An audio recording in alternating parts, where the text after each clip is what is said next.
vamos contar mais uma das histórias maravilhosas sobre a perfeição da sabedoria, do venerável Nagarjuna. A história de hoje é sobre a perfeição da disciplina. Na vez passada em que contamos a história sobre a perfeição da disciplina, falamos sobre o sábio que prefere sacrificar a própria vida a quebrar os preceitos. Ele utiliza a própria vida para proteger os preceitos. Portanto, uma pessoa sábia que renasce no reino celestial após a morte nunca machucará os outros facilmente. Na história de hoje falaremos sobre o preceito de não mentir.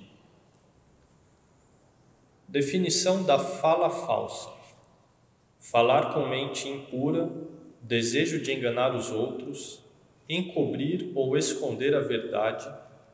A fala não corresponde com a realidade. A partir destas, produzir karma verbal.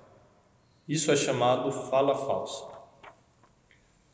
A transgressão da fala falsa ocorre quando, através do som da fala, mutuamente compreende-se o que foi dito.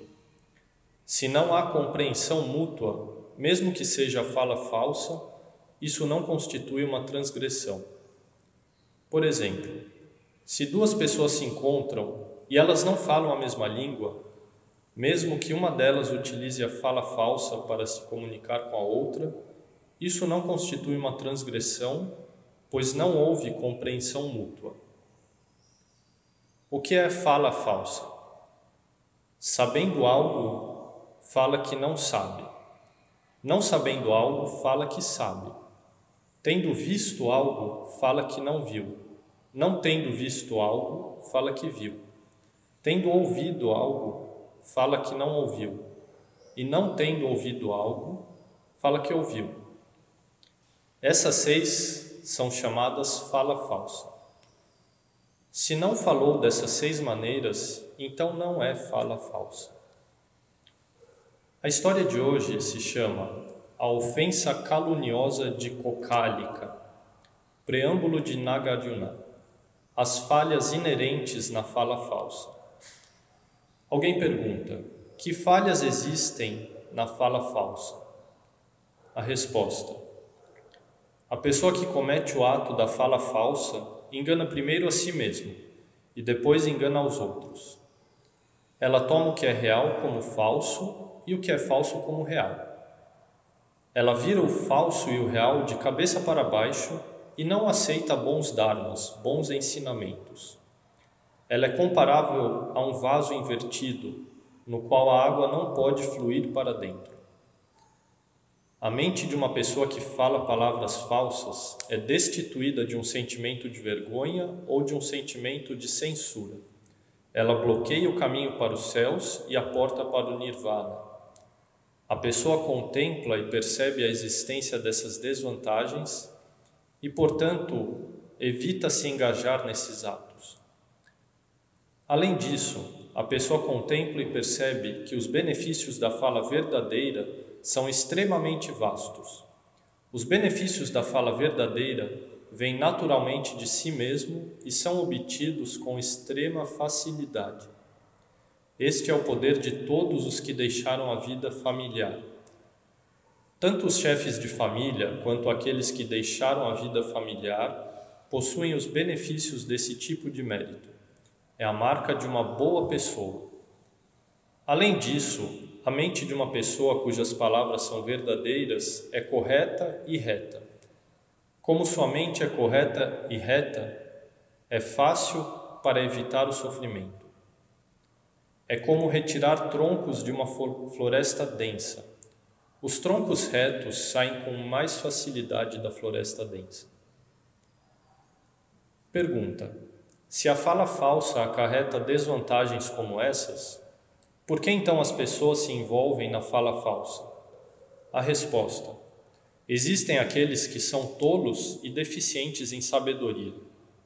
Quando encontram dificuldades angustiantes, contam mentiras como um estratagema para escapar delas. Eles não reconhecem a maneira pela qual as coisas se desenrolam.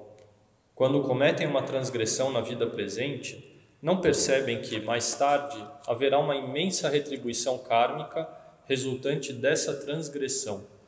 Então, novamente, existem pessoas que, embora estejam cientes do fato de que a fala falsa acarreta uma transgressão, ainda assim se envolvem em contar mentiras devido à abundância de cobiça, raiva e ignorância. A história: a ofensa caluniosa de Cocálica.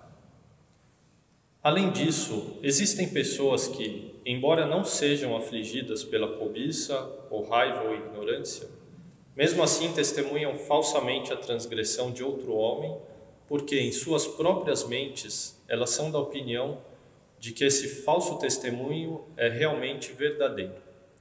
Quando elas morrem, caem nos infernos da mesma maneira que Cocálica, um discípulo de Devadatta.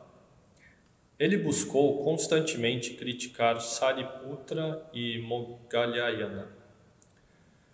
Naquela época, aqueles dois homens tinham acabado de terminar o retiro de verão e então começaram a viajar e percorreram vários estados. Tendo enfrentado uma grande tempestade, eles chegaram à casa de um oleiro, onde passaram a noite em um depósito cheio de panelas. Antes de eles chegarem aí, sem o conhecimento dos dois, uma mulher já havia entrado e adormecido em uma parte escura do depósito. Naquela noite, essa mulher teve um sonho que resultou em uma descarga corporal impura. De manhã cedo, ela foi buscar água para se lavar. Neste momento, Cocálica estava passando e percebeu que ela estava ali. Cocálica possuía a habilidade de saber sobre a vida sexual de uma pessoa observando seu semblante. No entanto, ele não podia deduzir se a atividade ocorrera em um estado de sonho ou enquanto estava acordada. Nesse momento, Cocálica disse a um discípulo: "Esta mulher fez sexo com alguém na noite passada." Então ele perguntou à mulher: "Onde você passou a noite?" Ela respondeu: "Passei a noite no depósito de cerâmica." Em seguida ele perguntou: "Junto com quem?" E ela respondeu: "Com 2 bhikshus, 2 monges." Nessa hora, os 2 homens saíram de dentro do prédio.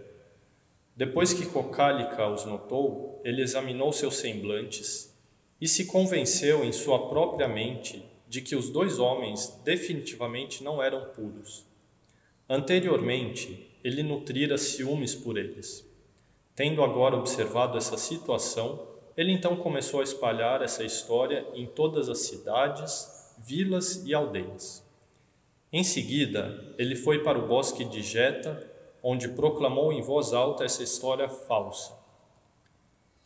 Nessa época, Brahma, o rei dos deuses, tinha vindo ao reino humano, desejando uma audiência com o Buda. O Buda havia entrado em um quarto silencioso, onde ele estava muito quieto, imerso em samadhi. Todos os bhikshus também fecharam suas portas e entraram em samadhi. Nenhum deles poderia ser despertado. Então Brahma pensou consigo mesmo: originalmente vim ver o Buda, porém o iluminado entrou em samadhi. Brahma estava prestes a voltar quando ele teve outro pensamento. Não tomará muito tempo até que o Buda desperte da absorção meditativa. Vou esperar aqui um pouco mais. Brahma então foi até a entrada do quarto de Cocálica, bateu na porta e gritou: "Cocálica, Cocálica, as mentes de Sariputra e Moggallana são puras e maleáveis. Não os calunie, ou você passará a longa noite de suas vidas futuras por muitos sofrimentos." Cocálica perguntou: "Quem é você?" Brahma respondeu: "Eu sou Brahma, o rei dos deuses." Cocálica perguntou novamente: "O Buda disse que você realizou o terceiro fruto da iluminação, o nível de Anagami, aquele que não retorna. Por que então você voltou aqui?" Brahma, o rei dos deuses, pensou por um momento e então pronunciou um verso dizendo: "Ao desejar sondar dharmas incomensuráveis, Não se deve então agarrar o que é mera aparência. Ao desejar sondar dharmas incomensuráveis, um rude como este virará e se afogará. Depois de ter falado este verso, ele foi para onde o Buda estava e expôs todo o assunto. O Buda disse a Brahma: muito bem, muito bem. Este verso deve ser proclamado imediatamente. E naquele momento o próprio Bhagavan repetiu o verso. Ao desejar sondar dharmas incomensuráveis, não se deve então agarrar o que é mera aparência. Ao desejar sondar dharmas incomensuráveis, um rude como este virará e se afogará. Depois de Brahma, o rei dos deuses, ter ouvido o Buda proclamar isso, ele de repente desapareceu e imediatamente retornou aos céus. Naquele momento, Kokálika foi para onde o Buda estava, prostrou-se em reverência diante do Buda e ficou a um lado. O Buda disse a Kokálika: as mentes de Sariputra e Moggallāyana são puras e flexíveis. Não os calunie, ou você passará a longa noite de suas vidas futuras por muitos sofrimentos. Kokálika se dirigiu ao Buda dizendo: não ouso desacreditar das palavras do Buda. No entanto, eu vi isso claramente com os meus próprios olhos. Sei definitivamente que esses dois homens cometeram atos impuros. O Buda repreendeu desta forma 3 vezes, e Kokálika 3 vezes se recusou a aceitar.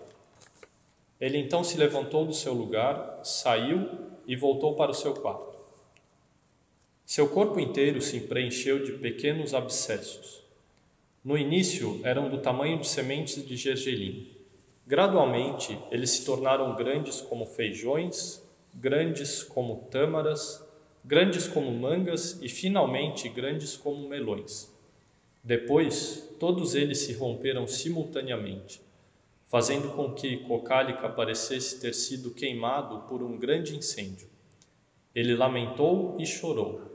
Então, naquela noite, ele morreu e renasceu no 8º inferno gelado. Naquele momento, o Bhagavan pronunciou esse verso aos bhikshus, dizendo: quando uma pessoa renasce nesse inferno, machados são mergulhados em sua boca. A razão para o corpo ter sido de tal forma retalhado é encontrada em suas palavras maldosas. O que deveria ter sido criticado, ele mesmo assim elogiou. O que deveria ter sido elogiado, ele mesmo assim criticou. A boca, portanto, acumula todos os tipos de más ações, com o resultado de que não é capaz de experimentar qualquer bênção. As ações da mente e da boca geram o mal. A pessoa cai então no 2º inferno gelado, por um período de 100.000 vidas. Ali ela sofre todo tipo de dor excruciante. Quando alguém renasce no 1º inferno gelado, é obrigado a suportar isso por 36 vidas completas. Então sofre por mais 5 vidas adicionais, onde em todas elas passa por todos os tipos de sofrimento angustiante. A mente passa a confiar em visões errôneas e então fala de uma maneira destruindo os dignos e nobres. Nisto é como o bambu que, ao produzir o fruto, traz assim a destruição de sua própria forma física. Conclusão. Exatamente dessa maneira, a mente gera dúvidas e calúnias. Uma vez que tenham se tornado rigidamente estabelecidas, elas também se manifestam através da fala. Assim, uma pessoa que decorre na fala falsa se recusa a acreditar ou aceitar até mesmo as palavras do Buda. É obrigada a sofrer punições como essas. E é por essas razões que devemos nos abster de praticar a fala falsa. Há um ditado chinês que diz: toda doença entra pela boca, toda má sorte sai pela boca. E talvez podemos relacionar com 2 ditados em português que dizem: em boca fechada não entra mosca e o peixe morre pela boca.